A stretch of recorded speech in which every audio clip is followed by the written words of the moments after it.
সাক্ষীর ধারণার বিচারপতি কোনো মূল্যই নেন। আপনি যদি ওকে নির্দোষও বলেন তারও কোনো মূল্য নেই। আর সীতেশবাবু যে বলেছেন উনি শুনেছেন অপর্ণা খুন করেছে, সেটাও প্রমাণিত না হওয়া পর্যন্ত তার কোনো মূল্য নেই। না, আমি শুধু সুবর্ণা মারা যাওয়ার আগে শেষ যে কথাগুলো বলেছিল আমি তো শুধু তাই বলেছি। আমি শুধু কিন্তু এইটাই তো সুবর্ণার শেষ কথা নয় সীতেশবাবু।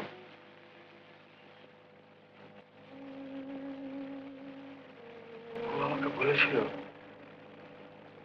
যে আমাকে শক্ত করে ধরে রাখো, আমাকে ছেড়ে যেও না। আমি কিছু দেখতে পাচ্ছি না, চাবিটা ধরো। আর বলেছিল যে সামনে একটা গুহা, দরজাটা বন্ধ করে পারে। এরকম কত অনবরত আমাকে বলতো, অন্ধকার গুহা, দরজা বন্ধ। রত্নাকে নিয়ে যেবার এসেছিল সেবারে আমাকে এই কথাই বলেছিল। ইয়েস, ওইটাই ওর রোগ ছিল। আমার মনে পড়ছে যেবার কলকাতায় অসুস্থ হয়ে স্বপ্ন দেখতো, ঘুম হচ্ছিল না। বলতো যে অন্ধকার গুহা, আরে ঘরও বলতে পারেন, দরজা খুলে যাচ্ছে, বন্ধ করতে পারছে। এমন কোন চোর কুঠুরি কিংবা ঘর আছে কি যা বরাবর বন্ধ রাখা আছে? কি ভাবছেন? ভাবছি যে ওর হাতে সবসময় একটা চাবি থাকতো, আর বলতো যে একটা অন্ধকার গুহা।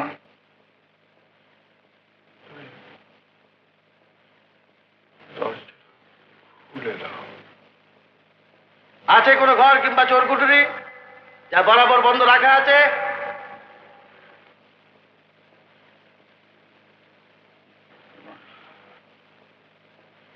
বড় সিন্দুক কিংবা বাক্স, ব্যাটরা, সুটকেস কিংবা ট্রিঙ্কেট?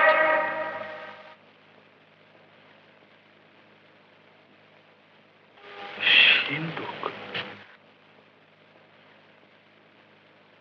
বাক্স, ট্রিঙ্কেট।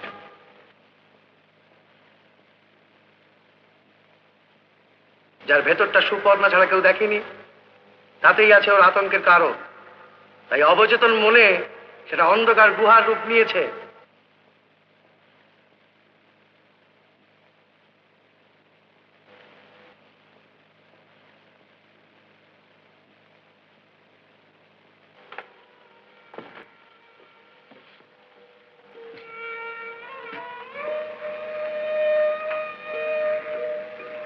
বাক্স,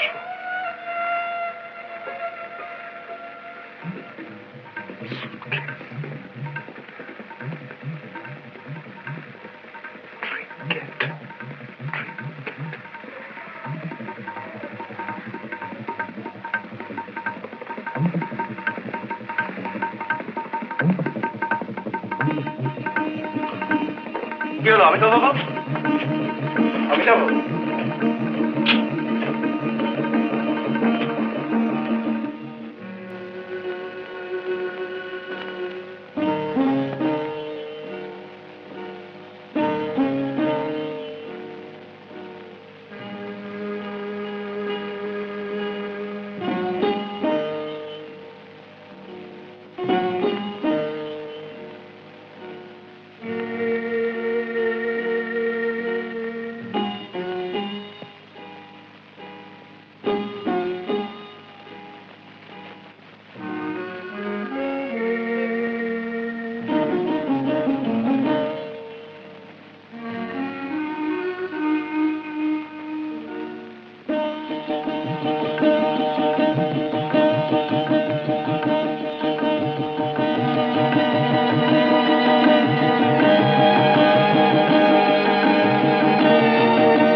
কি দেখছেন?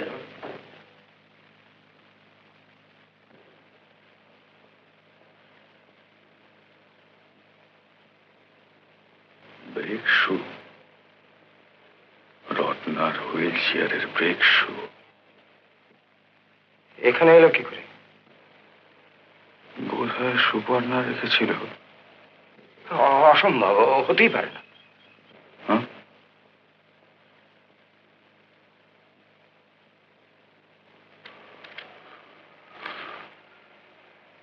ভগবান আমায় ক্ষমা করো। আমি অকপটে তোমায় জানাচ্ছি, আমি রত্নার হুইল চেয়ারের ব্রেক শু খুলে নিচ্ছি। তাকে সরে যেতে পারত। মৃত সুপর্ণার লেখা স্বীকারোক্তির উপর ভিত্তি করে আপনার আবেদন মঞ্জুর করা হলো। সাক্ষীকে কল ব্যাক করা যেতে পারে। আপনার অনুগ্রহ, ইওর অনার। এই সেই স্বীকারোক্তি। আচ্ছা অমিতাভ বাবু, বলুন তো, সুপর্ণা দেবী এই স্বীকারোক্তিগুলো কেন করতেন, কেন লিখতেন? আমার মনে হয় শুধুমাত্র স্বামীর কাছে থাকবে, আর তার ভালোবাসায় অপর কোনো অংশীদার থাকবে না। এই তীব্র কামনায় সুপর্ণাকে পরপর কতগুলি অপরাধমূলক কাজে টেনে নামায়। অথচ আশ্চর্যের বিষয় হচ্ছে এই যে প্রতিটি অপরাধের জন্য আলাদা করে লেখা তার স্বীকারোক্তিগুলি পড়লে বুঝতে পারবেন তার একটা বদ্ধমূল ধারণা ছিল যে ভগবানের কাছে নিভৃতে পাপ স্বীকার করে ক্ষমা চেয়ে নিলে তার কোনো শাস্তি হয় না। তাই যে কোনো অন্যায় করার আগে বা পরে একবার পাপ স্বীকার করে ফেলে সেটিকে বাক্সবন্দি করে রেখে অতি সহজে সে তার আত্মগ্লানি থেকে মুক্তি পেত।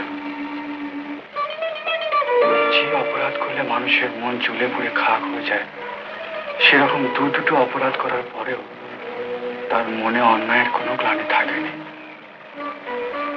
শুধু অবচেতন মনে একমাত্র গুহার আতঙ্ক ছাড়া সচেতন মনে তার কোনো বিকারই ছিল না, এবং সে সেটা নিজেও জানত না।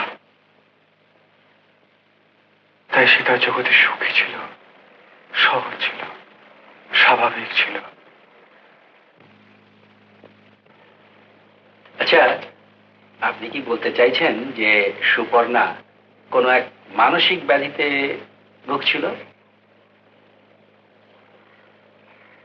Yes, yes, I presume so.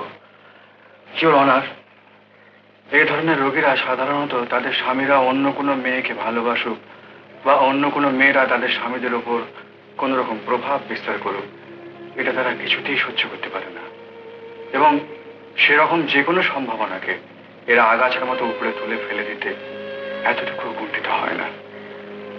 আচ্ছা, রত্না সম্পর্কে সুপর্ণার এই যে স্বীকারোক্তি, এটা কি আপনি সত্য বলে মনে করেন?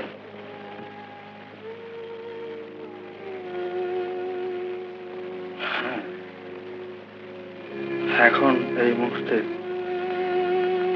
আমার সেই কথাই মনে হচ্ছে। সুপর্ণার দুর্ভাগ্যজনক অসুখের প্রথম উগ্র প্রকাশ বা প্রথম বলি আমার ছোট বোন রত্না। রত্নাও ছিল অসম্ভব ঈর্ষাকাতর। অ্যাডোলেসেন্স মানে বয়স সন্ধিকালে ছোট ছোট মেয়েরা যেমন অন্যের ভালোবাসা জোর করে পেতে চায়, রত্নাও ছিল ঠিক তেমনি। সে তার দাদামণির স্নেহের অংশীদারকে কিছুতেই সহ্য করতে পারত না। বৌদিমণির উপরে পরোক্ষে অত্যাচার চালাতো।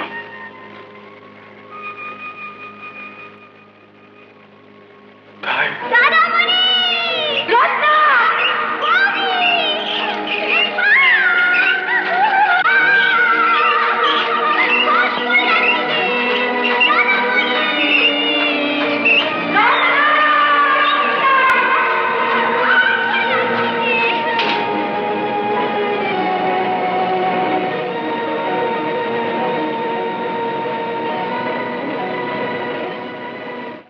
তাই সুপর্ণা তার হুইল চেয়ারের ব্রেক শু খুলে নিয়েছিল।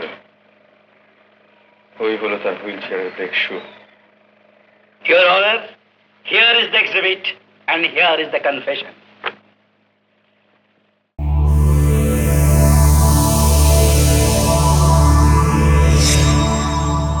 উত্তম কুমারের সেরা সিনেমা দেখতে হলে ডাউনলোড করুন ক্লিক অ্যাপ।